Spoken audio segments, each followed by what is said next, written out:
Businesses with guidance and services to create the recipe for success. The Time by Sagicor Bank is 7. Let's delve deep into the issues.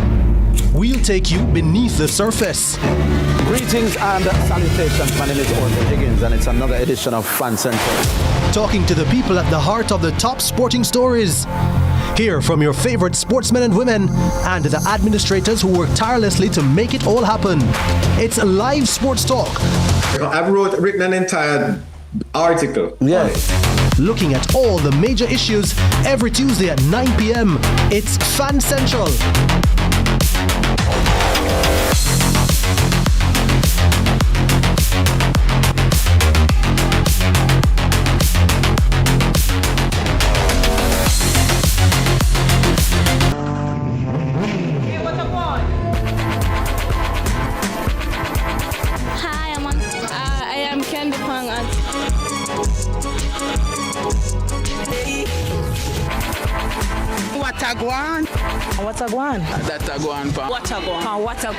Watagwan. Mondays, Wednesdays and Fridays at 8 a.m., 1:30 p.m. and 10 p.m. on CVM TV.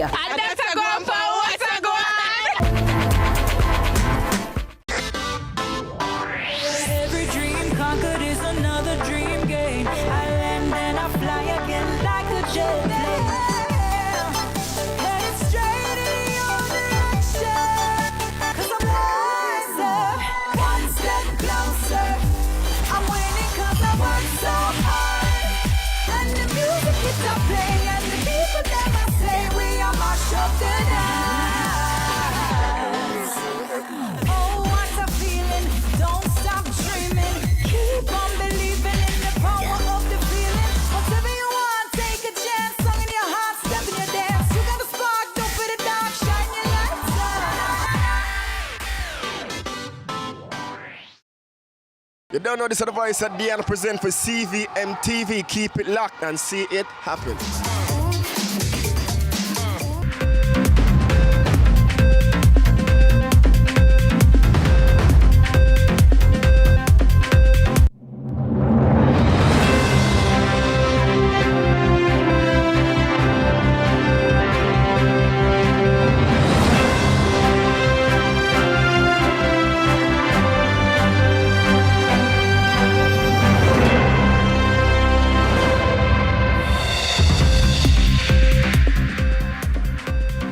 Coming up in CVM News at 7, St. Catherine man charged following fatal pitchfork stabbing, dating app deception, fare hike under scrutiny, and opposition warns consumers will pay more for insurance.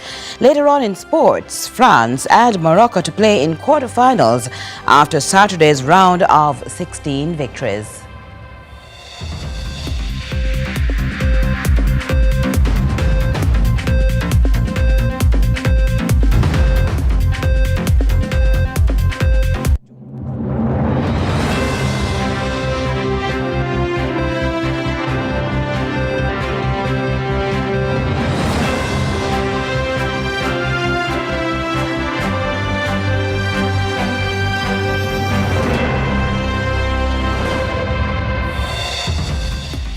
Hello from Kingston, Jamaica. This is CVM News at 7 for Saturday, July 4, 2026. I am Curlin Brown. Thanks so much for joining us. A St. Catherine farmer has been charged with murder following an incident in Old Harbour on Wednesday, July 1. Now, detectives assigned to the St. Catherine South Police Division arrested and charged 36-year-old Peter Fable, a farmer of Free Marley Boys Content, Old Harbour, with the death of 33-year-old truck driver Marion Newell of Joe Ground, also in Boys Content. The Portmore police say at about 10 p.m. Newell was walking home when he was stopped by Fable, who instructed him to wait.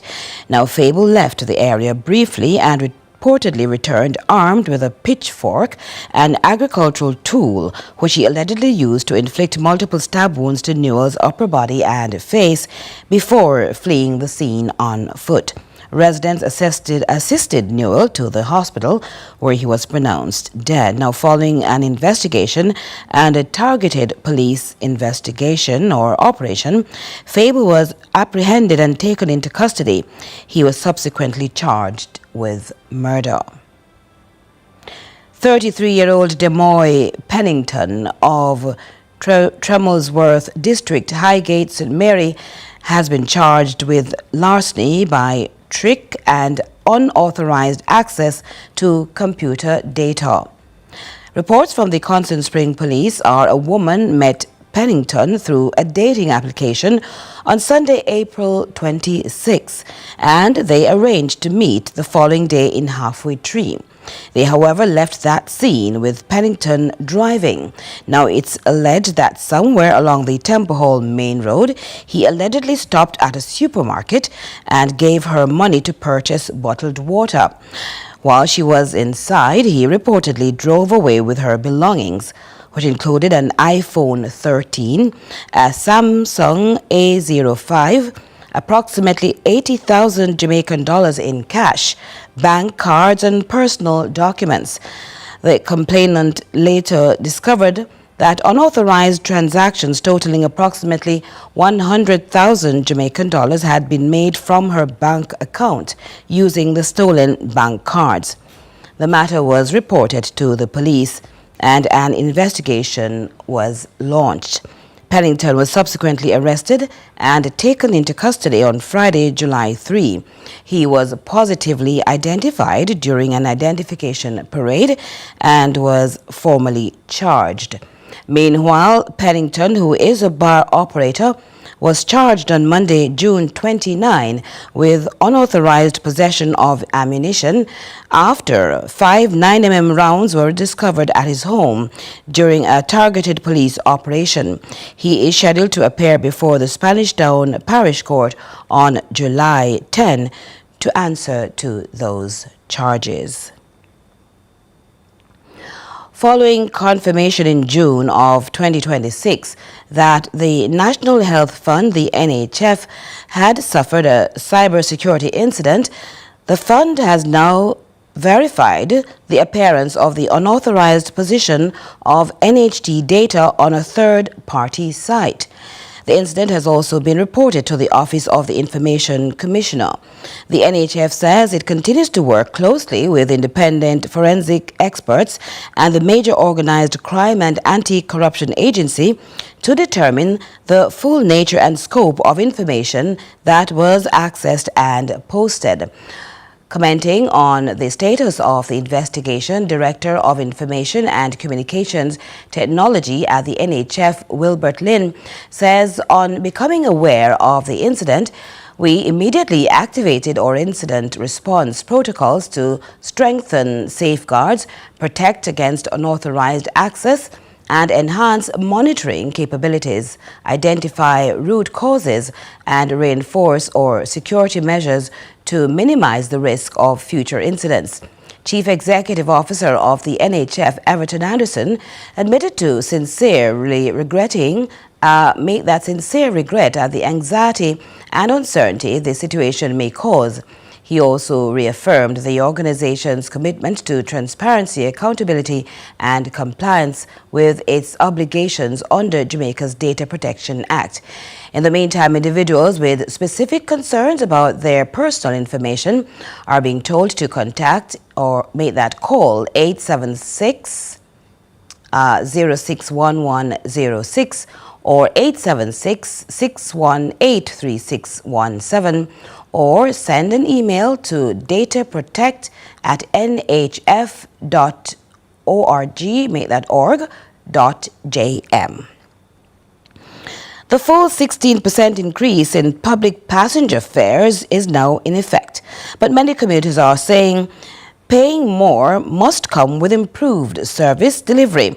We asked the Transport Authority's Managing Director, Ralston Smith, how the agency plans to tackle overcharging, illegal taxes and other long-standing complaints after the increase took effect on Wednesday, July 1. More from Renee Gordon. The fare increase may be new, but many of the complaints from commuters are not. The Transport Authority boss says enforcement remains central to improving standards across the public transport sector. The second tranche of the 16% fare increase takes effect as at yesterday, July 1. And so the Transport Authority ensures that the fare mechanism and the fare calculations have been put out. The various publics have been sensitized. Those fare sheets were calculated as at June 2nd to reflect the charges for July 1. The Transport Authority has now ramped up its operational activities across 14 parishes just to ensure that the drivers observe the rule of law 1 by ensuring that the short distance passengers are not disenfranchised. We are tackling any semblance of overloading of vehicles, and we are maintaining presence on the respective corridors and at the various hotspots. The authority is also turning its attention to illegal taxis, which continue to operate across the island despite repeated enforcement efforts. The authority continues to intensify its operation across the country, pushing back against illegal taxi operators just to ensure that the licensed operators can benefit from the flow of passengers on a day-to-day basis. The use of illegal taxis by passengers to commute daily is a very risky and unsafe one, and so we're encouraging all the commuters to ensure that they book rides with only red plate vehicles and when they visit the various taxi stands and car parks. With the higher fares now in place, the spotlight is shifting to whether passengers will see meaningful improvements in the service they receive. For any operator who contravenes the law and tries to overcharge the passengers, they are issuing a very firm and sound, stern warning that the Transport Authority will bring you to book. We will prosecute you for the offense of overcharging, and that could result in a fine of up to $100,000. And for repeat offenders, you run the risk of suspension of your road license or the license being revoked. Renee Gordon, CVM News. Earlier this week, Kingston Mayor Andrew Swaby visited critical drains and gullies along the coastline as the Kingston and St. Andrew Municipal Corporation, the KCMC, ramps up readiness for the current Atlantic hurricane season. Now, during the tour, the mayor outlined the scope and start of a major cleanup exercise designed to improve drainage infrastructure across the Twin Parish municipality. More from Jaden Henry. Kingston Mayor Andrew Swaby stated that poor waste management is costing the city millions, noting that improved disposal practices could free up funds for road repairs. It will certainly allow the KCMC and other local authorities to spend less on cleaning drains and more on fixing our road. The KSAMC plans to allocate those funds for the first phase of its Atlantic hurricane season response, aiming to strengthen resilience and reduce flooding risk. And what they have identified is 27 drains and amounting to $23 million that we will do in the first phase. And then after that, we will do the remainder of divisions. Acting Chief Engineering Officer Yukini Bini says evidence from the drainage system suggests illegal dumping by construction companies. He says more must be done across all sectors to address the issue. Well, I can't say we are seeing it directly, but as a result of what we see in the drains, we can assume that this is what's taking place. You see the garbage in the drains, you see the silt, you see the building materials, you see refrigerators, you see mattresses in the drains. So one can only assume that it is as a result of dumping poor waste management habits of the citizenry and others. Construction companies are also dumping illegally. We've seen those areas in the past. So there's a lot to be done. It touches all sectors of the Jamaican public. So we have to do our part as those in the power to do it. Jaden Henry, CVM News. Local Government and Community Development Minister Desmond McKenzie has announced that an additional $50 million will be injected into the previously announced $77 million under the government's Church Recovery Program. He says while the initiative faced some level of pushback following its initial announcement, Churches have been providing unwavering services to communities and still stand as beacons of hope during difficult times. The minister also notes that while this year's hurricane season has already started, churches are still being used as shelters, although many of them remain in need of immediate repairs. Natasha Williams tells us more.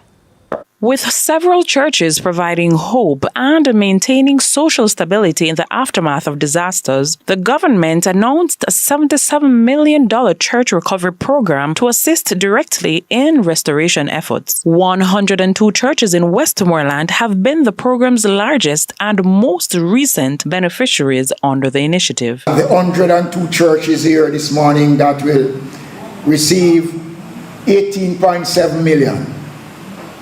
And making Westmoreland the largest of the parishes that would have received benefit from the $77 million that was made available. The local government minister also underscored that despite the program being heavily criticized, he maintained that churches remain central to Jamaican family life, community development, and national values. With many congregations still worshipping under tents and in temporary facilities in an effort to continue serving their communities, Mr. Mackenzie says an additional $50 million will be allocated to affected churches outside of the Western Parish. We have to maintain the values of our church. And again, we make no apologies for supporting the church in whatever way we can as a government.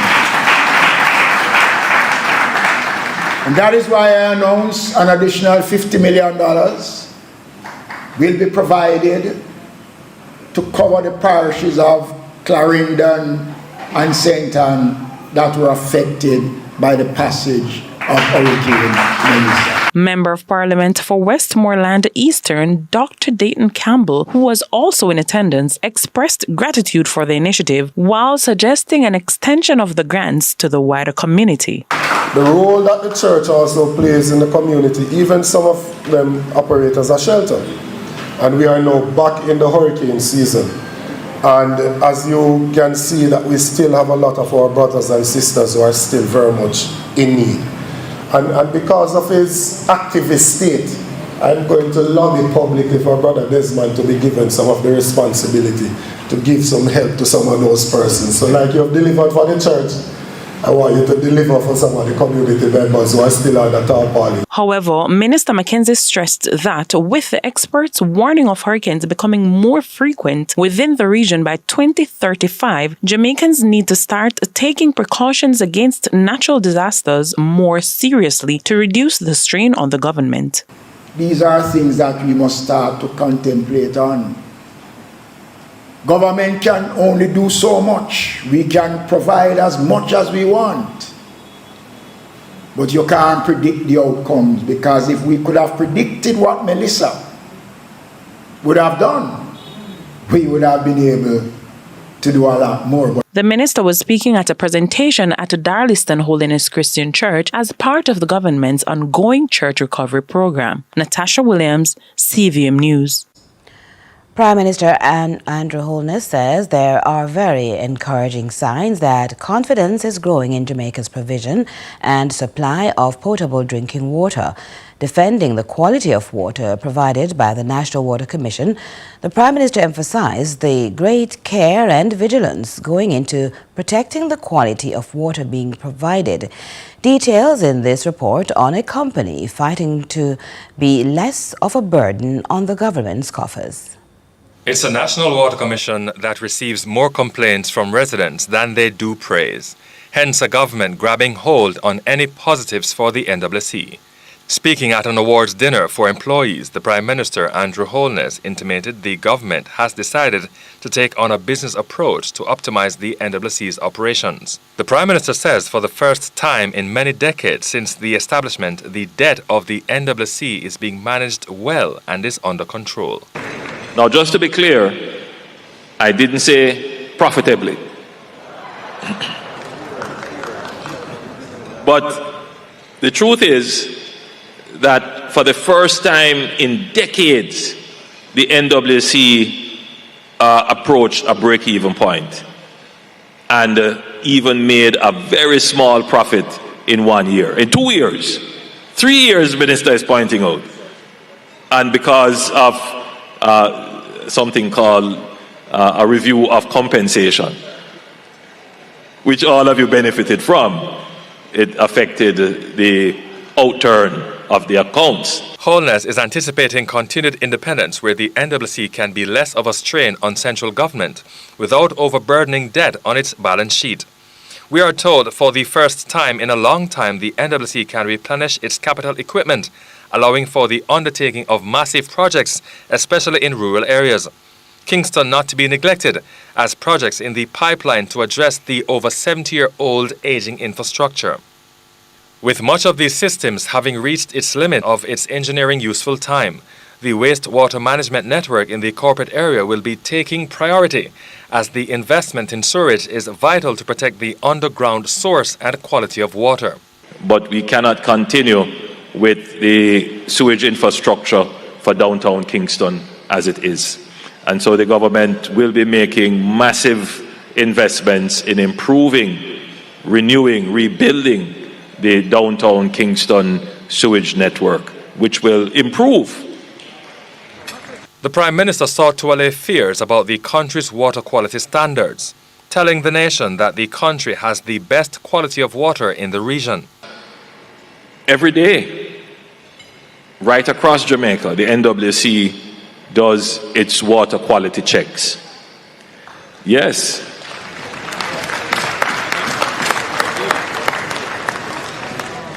And the water quality checks are fed up the ranks through to management, who reviews them, and the board takes a direct interest in seeing that our water quality is maintained. It was explained that cruise ships regularly visit our shores to benefit from this natural resource.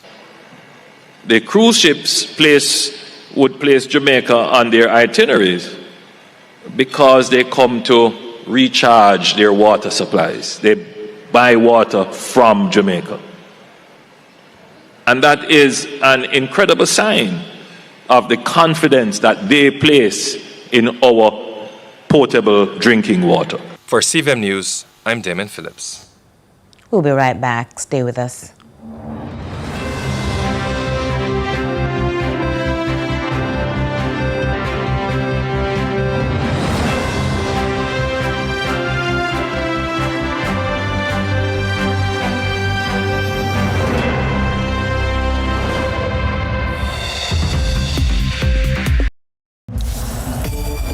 Welcome to the Pepsi Football Nation. Rule number 1, it's called football, not soccer. Rule number 2, they should get rid of VAR. No. Every decision should go to VAR. Write this down. Pepsi should be the official drink of the nation. I love Pepsi. They won't agree on anything. That's where Rule 100 kicks in. Everything gets settled on the pitch. What about you? What rule would you want?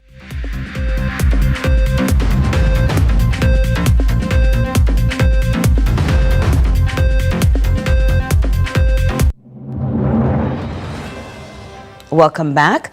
The battle over your next insurance bill is continuing.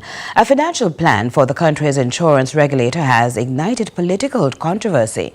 Now, while the government says the Financial Services Commission needs more revenue to stay afloat, the opposition warns the move could translate into higher insurance premiums for thousands of Jamaicans. Akeem Orrit has the details. Parliament on Tuesday greenlit a plan for the Financial Services Commission, FSC, to charge higher fees to the industries it regulates as the cash-strapped regulator tries to plug a growing financial hole. Insurance companies will have to pay up. But opposition spokesman on finance, Julian Robinson, argued there's a catch. An insurance company that was paying a flat rate, these are real numbers, of $500,000 before, will now pay, the same insurance company, will now pay over $100 million based on the change in the fee structure by the FSC. Now you might say, why does it matter? It matters because these costs are going to be passed on to holders of insurance policies. He warned that insurance companies won't simply absorb the extra cost. Instead, he argued they'll pass it on to consumers through higher premiums for life, motor, and property insurance. And because the government took the $500 million, it now has to increase its fees. Jamaica already has a problem with severe underinsurance. If you look at the numbers coming out of Hurricane Melissa, I believe it's only of the affected households, about 5% of them had insurance. We want to encourage people to insure their homes and properties. This decision is going to push insurance premiums way out of the reach of most Jamaicans. Mr. Robinson also blasted the government for taking money from the FSC while the agency is operating in deficit and simultaneously increasing the fees it charges. You are raiding these agencies, imperiling their financial position, making it difficult for them to deliver on the mandate that they have. This one is one of the worst decisions.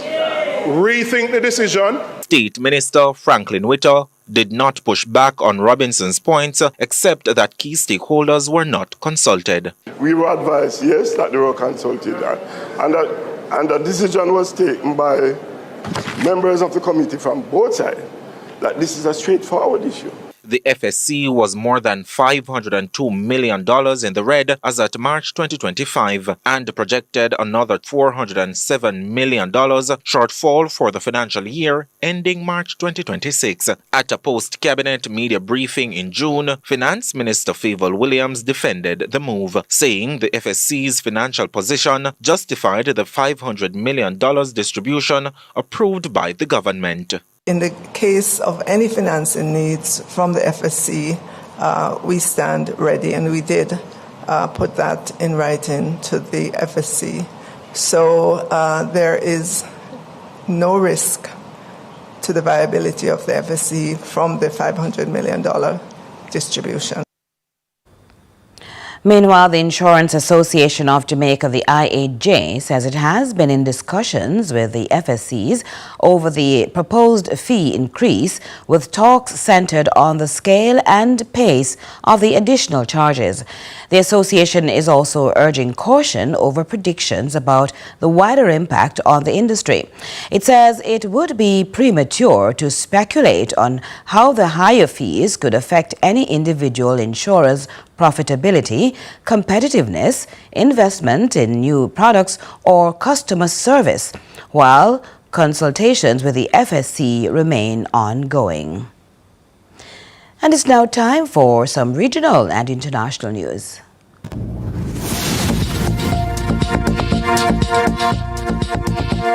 We begin with news in the region. In Trinidad and Tobago, former Prime Minister Stuart Young raised alarms over national governance, levelling severe charges of state-sponsored job suppression. Tobago updates with that report.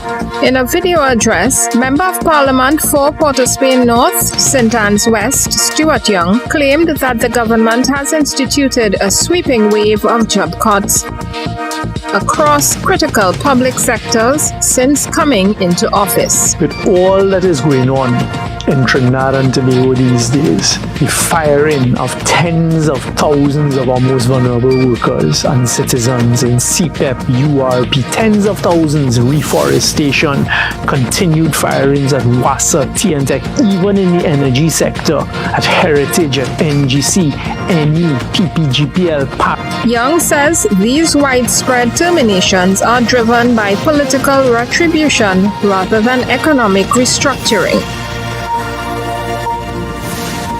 Barbados' first female Commissioner of Police, Sonia Boyce, has been sworn in during a ceremony at State House. Outgoing Commissioner of Police Richard Boyce thanked the service for its support throughout his tenure, noting that public safety requires an all-of-society approach. More from CBC News Barbados. My message to every officer is simple. Support the new Commissioner. Remain professional. Stay disciplined, serve with humility, and remember that every interaction with the public either strengthens or weakens trust. Commissioner President Sonia Boyce said her approach to leadership will remain grounded in the core promise of the service to serve, protect, and reassure. Serve by listening and treating every person with dignity.